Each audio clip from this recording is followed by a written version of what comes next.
ನಮಸ್ಕಾರ ಸ್ನೇಹಿತರೆ, ಎಲ್ಲರಿಗೂ CM TV ಕನ್ನಡ ಚಾನೆಲ್ಗೆ ಸ್ವಾಗತ. ಸ್ನೇಹಿತರೆ, ರಾತ್ರಿ ಹೊತ್ತು ಬಟ್ಟೆಯನ್ನು ಹೊರಗಡೆ ಒಣಹಾಕುವವರಿಗೆ ಎಚ್ಚರ. ಇದರಿಂದ ಏನಾಗಬಹುದು ಎಂದು ನಿಮಗೆ ಗೊತ್ತೇ?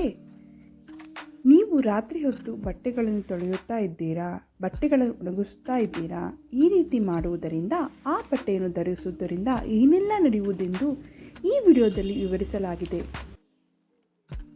ಮೊದಲನೆಯದು, ರಾತ್ರಿ ಹೊತ್ತು ಬಟ್ಟೆಗಳನ್ನು ಒಣಗಾಕುವುದರಿಂದ ಇರುವ ಕ್ರಿಮಿಕೀಟಗಳು ಸಾಯುವುದಿಲ್ಲ.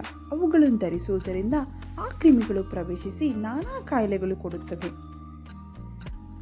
ಎರಡನೆಯದು, ಪುರಾಣದ ಪ್ರಕಾರ ರಾತ್ರಿ ಹೊತ್ತು ಬಟ್ಟೆಗಳನ್ನು ಒಣಗಿಸುವುದು ನಿಷಿದ್ಧವಾಗಿದೆ. ಆದ್ದರಿಂದ ಮನೆಗೆ ಸುಖ, ಶಾಂತಿ, ನೆಮ್ಮದಿ ಎಲ್ಲವೂ ದೂರವಾಗುತ್ತಾ ಬರುತ್ತದೆ.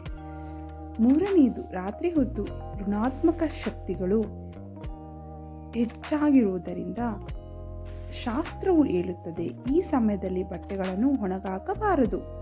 ನಾಲ್ಕನೇದು, ರಾತ್ರಿ ಹೊತ್ತಲ್ಲಿ ದುಷ್ಟಶಕ್ತಿಗಳು ಹೆಚ್ಚಾಗಿ ಪ್ರಭಾವ ಬೀರುತ್ತದೆ. ಆದ್ದರಿಂದ ನಮ್ಮ ಬಟ್ಟೆಗಳು ರಾತ್ರಿಯ ಸಮಯದಲ್ಲಿ ಒಣಗಾಕಬಾರದು ಅಂತ ಬಟ್ಟೆಗಳನ್ನು ನಾವು ಧರಿಸುವುದರಿಂದ ದುಷ್ಟಶಕ್ತಿಗಳ ಕ್ರಿಯೆಗೆ ಒಳಗಾಗುತ್ತೇವೆ. ಐದನೆಯದು, ರಾತ್ರಿ ಹೊತ್ತು ಬಟ್ಟೆಗಳನ್ನು ಒಣಗಾಕುವುದರಿಂದ ಮನಸ್ಸಿಗೆ ನೆಮ್ಮದಿ ಇರುವುದಿಲ್ಲ, ಮನೆಯಲ್ಲೂ ನೆಮ್ಮದಿ ಇರುವುದಿಲ್ಲ, ಯಾವಾಗಲೂ ಮನೆಯಲ್ಲಿ ಕಷ್ಟ ಕಾಣುತ್ತವೆ.